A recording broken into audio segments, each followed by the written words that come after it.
హైదరాబాద్లోని సాక్షి మీడియా ప్రధాన కార్యాలయంలో 78వ స్వాతంత్ర దినోత్సవ వేడుకలు ఘనంగా జరిగాయి. సాక్షి మీడియా గ్రూప్ డైరెక్టర్లు ఏఎల్ఎన్ రెడ్డి, వైఈపీ రెడ్డిలు పాల్గొని జాతీయ జెండాను ఎగురవేశారు. ఈ సందర్భంగా సాక్షి మీడియా సిబ్బందికి ఇండిపెండెన్స్ డే శుభాకాంక్షలు తెలిపారు.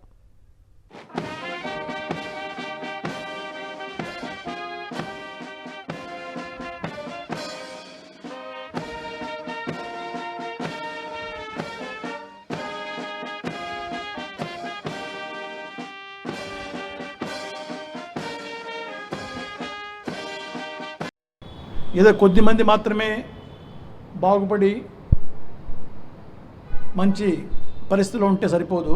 దేశంలో ఉన్నటువంటి అట్టడుగు వర్గాల వాళ్ళు కూడా 5%, 10% పేదరికంలో ఉన్న వాళ్ళు కూడా పూర్తిగా సంతోషాలతో ఉండేటువంటి పరిస్థితిని మన పెద్దలు ఆ రోజు స్వాతంత్రం కోసం పోరాడిన వాళ్ళంతా కోరుకున్నారు. ఆ పరిస్థితి రావాలని, దానికి మనమందరము అటు ప్రభుత్వం నుంచి, నాయకుల దగ్గర నుంచి, ఆఫీసుల దగ్గర నుంచి, పౌరుల దగ్గర నుంచి ప్రతి ఒక్కరూ కృషి చేయాలి.